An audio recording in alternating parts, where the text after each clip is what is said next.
Whoa! Never mind the dog, beware of the owner. Bing! Akaka's working on his bike tonight. Howdy, howdy. We're finishing up some wiring and we're back to the frame. Okay, this is how we're straightening a dirt bike frame, okay? Just quick recap. So remember, this side of the frame was dropped down compared to this side, and the whole thing was shifted to the side. If you can see, I've taken a very cheap Harbor Freight bottle jack, and I've stuck the bottom end down on this part of the cradle part of the frame, which is a lot stronger than this teeny bar stuff, and I put it on a diagonal going across because I'm trying to push this side of the frame over to the outside. I'm trying to push it up at the same time. Now I didn't have to put a lot of pressure on it. I've already done it. I'm just going to hold this string. I know you can't see it very well, but I'm going to line that string up, and you can see I've got just a little bit more to go. Actually, if I measure it, sorry, I'm looking through the camera and the string at the same time, and this camera, oh, it's because I was putting the screen over the center line instead of the center of the camera lens. You can see it's pretty close. I'm actually going to measure here in just a second, but the left to right is pretty close now. I've just got to lift this left side up just a little bit and then add a little reinforcing gussets. But that's how you do it. You take a bottle jack between the cradle part of the frame and that part, you just push it over and up. And what we're going to do next is I'm going to move the bottle jack. I'm going to put the bottom right here because this part of the cradle is strong. The other end up here, and I'm going to lift up to try to correct the up and down that you can see is off there. But the left to right is actually pretty dang close now. I'll just double check it. But I'm a one-man showdown here. I don't have Rojo running the camera to do it while it's on camera. So I'm just kind of explaining how we're doing it, okay? So hang tight for a little bit, and I'll recheck it, and then I'll start jacking the left side up. Okay, NT8, this one's for you, buddy. This was your suggestion. First of all, I want to show I tried putting the bottle jack between the frame here, going up to this corner, and it actually did raise this tail section a little bit, but I was cranking it really hard, and I was worried about elongating this part of the frame, and I don't want to do that. So I decided to try the NT8 idea and got out the freaking engine hoist.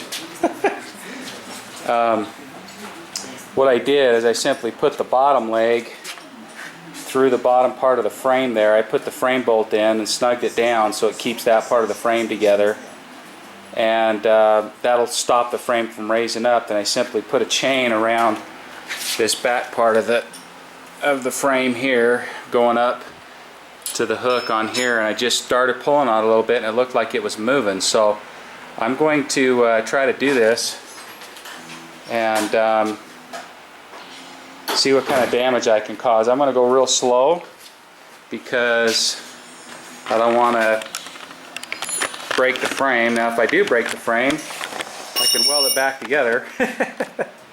But it'll be even more clapped out than what I started with. So let's give her a little bit of a try here. We'll see what happens.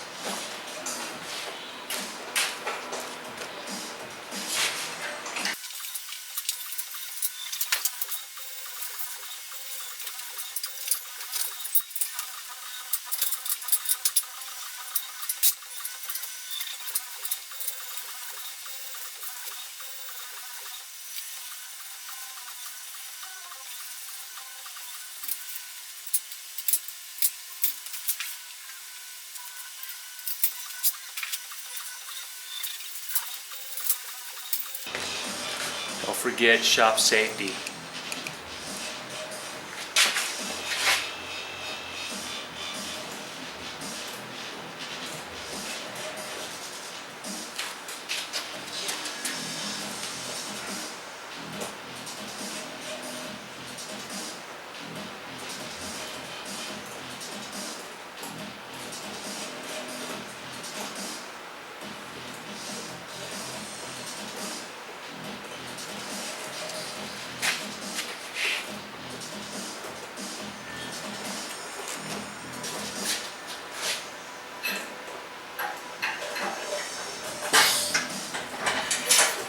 Hey, we're back down the shop today. Been working on this frame. Been looking at it very closely. I've got it about as good as I'm going to be able to get it. It's not perfect, but it's going to be pretty good, I think. So first of all, I want to come over here, show you I did some welding and grinding to try to get this bracket back together so it's not torn apart. You sight down along top of the frame here, it's pretty level. As you go along, looking at this section from here to here, try to get everywhere you can see it, looks pretty level. Get to the back, come around here so you can kind of see the back. I'm a little bit high on the left, but high on the left. You can see that the this over here is just a little high, but that's okay. I know it's gonna drop down a little bit, I think, when I start riding it. But overall, I've pulled a string on it. It's pretty dang close. It's gonna be about as good as I think I can get it with what I have in the shop down here. So I'm gonna get ready to prime this baby up. I'm gonna bend this bottom tab down just a little bit lower to get that bolt through, the engine bolt. And oh, by the way, guess what I got? Goodies! Got a new cylinder, got a new piston, and a new heavily modified carburetor. I'll show you guys all that later. But still waiting on some other stuff on the motor here. It's turned into a junk pit with all the stuff I've been doing. But frame's back as square as I can get it. So I'm gonna start priming this baby and get it ready for paint. Well, not get it ready, I'm gonna paint it today, baby. Duff Factor out.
Hey everybody, just wanted to say howdy do, and just real quick wanted to let you know a quick update on the contest.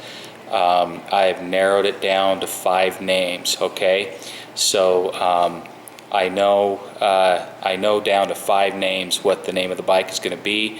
I'm going to think about it through the night tonight, and probably tomorrow I'm going to record the video, I'm thinking. So tomorrow or the next day, certainly I'm really thinking by the weekend at the latest I'm going to be able to formally announce the winner. So I am so freaking excited. I love all the names, but these 5 are really special. So People are going to ask, well, what 5 are they? I'm not going to tell you. I'm only going to tell you the winner. Anyway, everybody, so hang tight there. It's coming soon, coming real soon. I just want to throw this on the YouTube real quick so you guys can know that I haven't forgot about it. I'm working on it, and it's coming quick. So hang tight, everybody. Peace out. The Factor out.